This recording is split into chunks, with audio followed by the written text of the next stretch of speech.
बिस्मिल्लाहिर्रहमानिर्रहीम। अस्सलाम वालेकुम। मैं सब डॉक्टर अलीज़ा एजाज। आज का जो टॉपिक ऑफ डिस्कशन है वो है ऑस्टियोआर्थराइटिस। ऑस्टियोआर्थराइटिस एक कॉमन फॉर्म है आर्थराइटिस की, जो अगर होगा जब प्रोटेक्टिव कार्टिलेज जो एंड्स ऑफ बोन में प्रेजेंट होगा वो विद टाइम डैमेज होना स्टार्ट हो जाता है। इस प्रोटेक्टिव कार्टिलेज का फंक्शन क्या होगा? जब हम लोग मूवमेंट कर रहे होंगे, जॉइंट पे वेट लग रहा होगा, जहाँ जॉइंट पे कोई स्ट्रेस अप्लाई हो रहा होगा तो उस स्ट्रेस को एब्जॉर्ब करने में हेल्प करेगा। ड्यूरिंग मूवमेंट फ्रिक्शन से प्रिवेंट करेगा, एक्ट करेगा एज अ कुशन, एक कुशन के तौर पर एक्ट करेगा।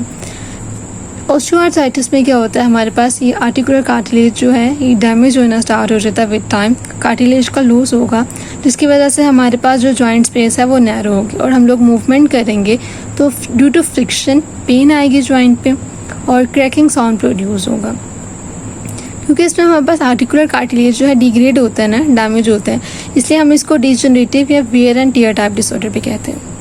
ऑस्टियोआर्थराइटिस जो है वो यूजुअली अफेक्ट करता है इंडिविजुअल्स को जो इनकी एज जो है 40 से ज़्यादा होती है, और ये पर्टिकुलरली एक एरिया को या एक रीजन को, एक जॉइंट को ही अफेक्ट करता है। ज़्यादातर जो हमारे वेट बेयरिंग जॉइंट्स होते हैं, जैसे हमारे पास नी जॉइंट है या हिप जॉइंट्स हैं, मोस्ट कॉमनली वो अफेक्टेड होते हैं। उसके अलावा जो जॉइंट्स अफेक्टेड होते हैं उनमें हमारे पास सैक्रोइलिक जॉइंट आ जाता है, डिस्टल इंटरफेरेंशियल जॉइंट्स आ जाते हैं, कार्पोमेटाकार्पल जॉइंट्स आ जाते हैं, रिस्ट जॉइंट या सर्वाइकल स्पाइन। सर्वाइकल स्पाइन में अगर हमारे पास ऑस्टियोआर्थराइटिस हो जाए, इसे हम लोग सर्वाइकल स्पॉन्डिलोसिस कहते हैं।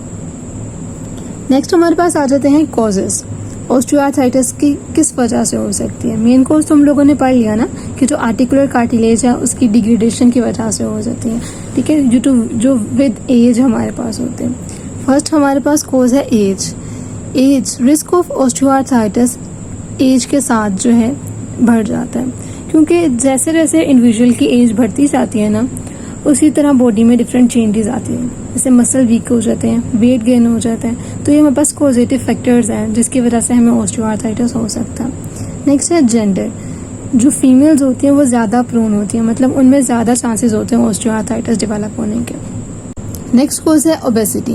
जो ओबीज इंडिविजुअल्स होते हैं जिनमें एक्स्ट्रा बॉडी वेट होता है वो ज़्यादा प्रोन होते हैं ऑस्टियोआर्थराइटिस में, क्योंकि ज़्यादा वेट हमारे पास जॉइंट पे लग रहा होता है, जिसकी वजह से ज़्यादा रिस्क होता है कि इंडिविजुअल जो है उसको ऑस्टियोआर्थराइटिस हो जाए।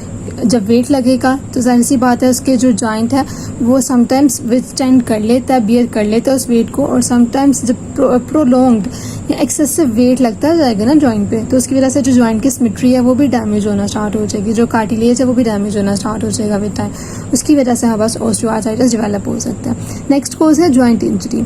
कोई भी जॉइंट पे इंजरी हो गई है, कोई भी रिपीटेटिवली स्ट्रेस लग गया है जॉइंट पे, उसकी वजह से भी हमारे पास ऑस्टियोआर्थराइटिस होने के चांसेस होते हैं। नेक्स्ट है जेनेटिक फैक्टर्स। कुछ इंडिविजुअल्स जो हैं उनको जेनेटिकली ऑस्टियोआर्थराइटिस मतलब उनके पेरेंट्स में था तो उनके जीन्स में होता है, तो पेरेंट्स से इंडिविजुअल में आ गया चांसेस कि वो रिस्क भी होता है कि उसमें ऑस्टियोआर्थराइटिस हो सकता है। नेक्स्ट है बोन डिफॉर्मिटीज़। कोई इंडिविजुअल जो हैं जिनमें हमारे पास बाय बर्थ ही उनका जो कार्टिलेज है वो डिफेक्टिव हो, जो जॉइंट है वो डिसफंक्शन हुआ हो उसका, तो उसकी वजह से हमारे पास ऑस्टियोआर्थराइटिस होने के चांसेस हो सकते हैं। नेक्स्ट हमारे पास आ जाते हैं सिम्टम्स ऑस्टियोआर्थराइटिस के। ऑस्टियोआर्थराइटिस के जो सिम्टम्स है ना वो स्लोली डेवलप होते हैं, मतलब विद टाइम आहिस्ता आहिस्ता उसके सिम्टम्स जो हैं शुरू होते हैं, लेकिन टाइम के साथ साथ वर्सन होना स्टार्ट हो जाते हैं। ऑस्टियोआर्थराइटिस के सिम्टम में सबसे पहले हमारे पास पेन होगी, स्टिफनेस होगी, ठीक है, जब हम लोग टच करेंगे तो स्टिफनेस हार्ड सा हमें फील होगा। टेंडरनेस होगी, जब हम लोग पालपेट करेंगे ना उस एरिया को तो हमें पेन होगा, डिस्कम्फर्ट होगा वाइल टचिंग, मतलब टच करने की वजह से हमारे पास जो पेन और डिस्कम्फर्ट आ रही है उसे टेंडरनेस कहते हैं। फ्लेक्सिबिलिटी होगी कि पेशेंट अपने full range of motion cover नहीं कर सकेगा। ग्रेटिंग सेंसेशन होगी while movement. Crackling sound produce होगा कि जब हम लोग मूवमेंट कर रहे होंगे अफेक्टेड जॉइंट को तो क्रैकलिंग साउंड प्रोड्यूस होगा, जिसे हम लोग कहते हैं क्रेपिटस। अक्सर पेशेंट ये कहते हैं कि जब मैं मूव कर रहा होता नी में मोस्टली होता है कि जब मैं उठता हूँ या बैठती हूँ तो मेरे घुटनों से आवाज़ आ रही होती है, उसे हम लोग क्रेपिटस कहते हैं, कि जो क्रैकलिंग साउंड हो रहा होता है प्रोड्यूस ड्यूरिंग मूवमेंट। बोन स्पर्स फॉर्म हो सकते हैं कि हमारे पास एक्स्ट्रा बोनी लम्प्स से हमारे पास जो हार्ड होते हैं, हार्ड लम्प्स होते हैं, वो हमारे पास अफेक्टेड जॉइंट के अराउंड बन जाते हैं, जिससे मोस्ट कॉमनली हमारे पास जो ऑस्टियोआर्थराइटिस में नोड्स बनते हैं या स्पर्स बनते हैं वो बुचर्ड्स नोड होते हैं और हर्बिडेंस नोड्स होते हैं। नेक्स्ट हमारे पास इसका सिम्टम होता है कि स्वेलिंग। जो हमारे पास अफेक्टेड जॉइंट है उसके जो सॉफ्ट टिश्यूज़ हैं उनकी इन्फ्लेमेशन हो सकती है। और ऑस्टियोआर्थराइटिस में हमारे पास मॉर्निंग स्टिफनेस होती है बट लेस देन 30 मिनट्स। ये हमारे पास एक डिफरेंस होता है ऑस्टियोआर्थराइटिस और रूमेटॉइड आर्थराइटिस में कि ऑस्टियोआर्थराइटिस में morning stiffness less than 30 minutes होती है और रूमेटॉइड आर्थराइटिस में morning stiffness greater than 30 minutes होती है। और भी इसके डिफरेंसेस होते हैं, इंशाल्लाह वो हम डिस्कस करेंगे लेटर। अभी के लिए इतना ही। और आज हम लोगों ने जो टॉपिक डिस्कस किया वो है ऑस्टियोआर्थराइटिस, जो कि डिजनरेटिव जॉइंट डिजीज है जिसमें हमारे पास वेयर एंड टियर हो जाता है आर्टिकुलर कार्टिलेज का जो एंड्स ऑफ बोन में प्रेजेंट होता है।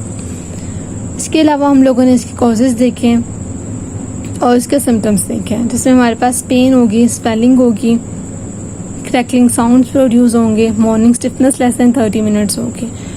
होप सो कि आप लोगों को समझ आई होगी। अल्लाह हाफ़िज़।